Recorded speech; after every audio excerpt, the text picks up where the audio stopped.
What's up, YouTube? I'm Moses Adams. I'm a 4-year varsity cross-country track and field athlete and a D2 commit.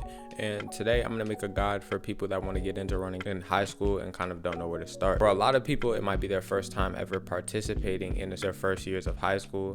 And I don't really see a lot of good guides on like what to do and like how you should, like all the different things that come with running track in high school. So I thought I'd make one. We're going to cover everything from equipment, different things you need, like eligibility, all that different stuff, and things you also like shouldn't do, should watch out for. And we're gonna take care of all of that. And even if you clicked on this video and you're already like used to running track, you already know what it's like, you can watch strictly for entertainment value, and you might even learn something that you didn't already know. So I encourage you to just sit back, relax, and watch the video. So the first thing I'll say about high school track is that, or any sport in high school, is that it is a full commitment. It is a job. You basically have a job when you're doing a sport. It takes up a lot of your time. For some people, that's pretty much all they do. Like for me, I know I can't have a job because of how much time it requires from me. So it is a full commitment, and it's something that's gonna take everything out of you. I feel like it's something that people think is like sweet or like cute or something like that they see online. Like track is not that. It's very painful. It's pain literally all the time, and it doesn't pay back the same that you put in all the time. So it's a very delayed gratification type of sport. So if you're not into that, and you're because there's going to be times where you get back from practice, you got a bunch of homework that's not getting done, bro. It's just like you just won't have the energy. So my first thing, if your grades suck or if you failed a class, you probably shouldn't even be eligible if you failed a class. But if you can slide through and your grades suck, you don't need to be running track, bro, because like it's just like it takes so much focus and so much energy out of you that you just won't have like capacity to put your energy anywhere else if you're not used to managing your time correctly. Now, for your passing students who do their schoolwork, you don't got to worry about none of that stuff. But what you do got to worry about is getting that physical, though. And they'll really treat you like you are a failing student. If you don't have a physical, they'll dead kick you out of practice, tell you can't practice. So all you got to do is go to your like local clinic, like a Kroger or something like that, and then get an appointment and like get measured, realize you're like a whole inch and a half smaller than you thought you were, and get your weight and you're good. Just upload it to whatever app your school uses, and that's that. Now, I've said this on TikTok, IG, this app, YouTube, whatever. I'm going to say it a million times over. Do not pull up with no full Nike Tech fit with your Jordan 3s, bro. Like, closest thing I can relate to what you should wear for, like, if you've never done a sport is what you were told to wear for PE class. Back in my old school, if we didn't dress out, we got points off of our grade.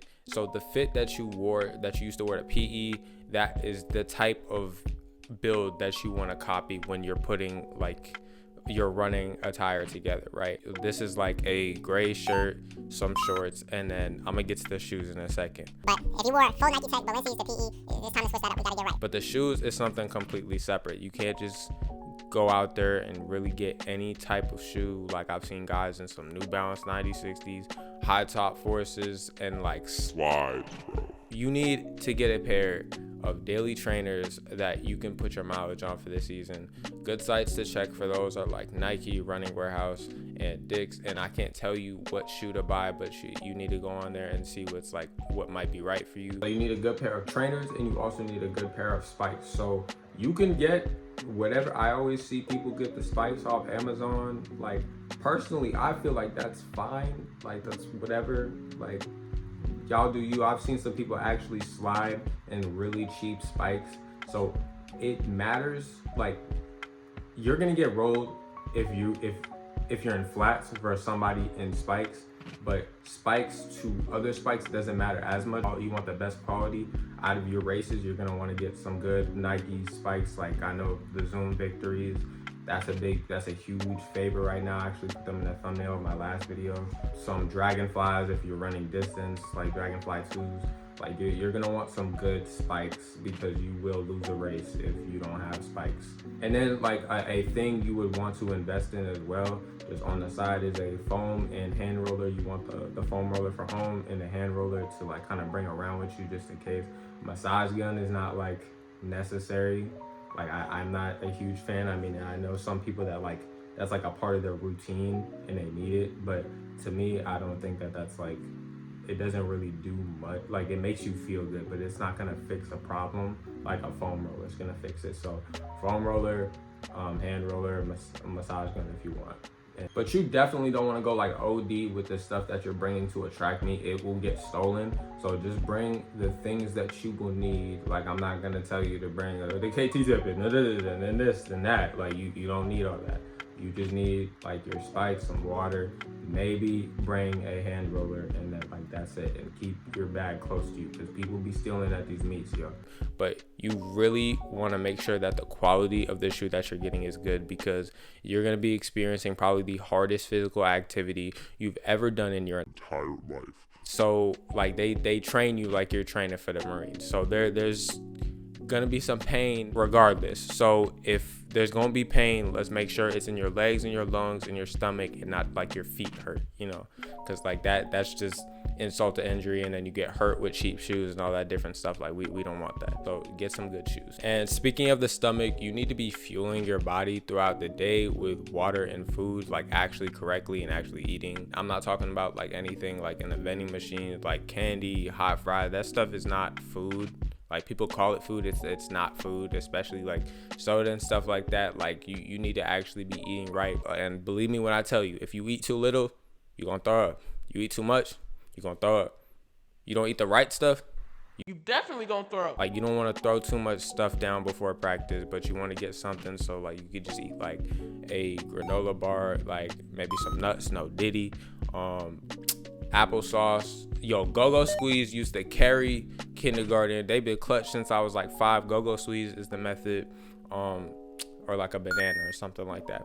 And I'm not gonna be one of those people who tell you need to drink 8 billion liters of water before practice. Like it's just not true. Like and it's also unrealistic. Like the people that tell you that have not been in a position in years where they have to ask to go to the bathroom, and they don't know how weird teachers get sometimes about the bathroom, or like kids that leave. And so I usually have like 2 or 3 bottles. That's it. Like I time it same time every single time, like getting the routine of it. But you're gonna find out what happens if you don't drink enough water when you get the meanest cramp you've ever had. And like after that day, you will never leave the crib without a bottle again. Pain is an excellent teacher, but maybe you won't have to go through that if you just drink some water in the first place. Okay, here's some things that you just absolutely should not do whatsoever, and you will piss everybody around you off if you do. The first thing is being a warm-up warrior, bro. Do not pull up on the first day of practice and be like, who's the fastest person out here? And then run the warm-up as fast as you can, beat him, and then think you're doing something. Because I promise you will never keep that same energy on the workout. And the warm-up was not the workout, bro. You have a workout after that.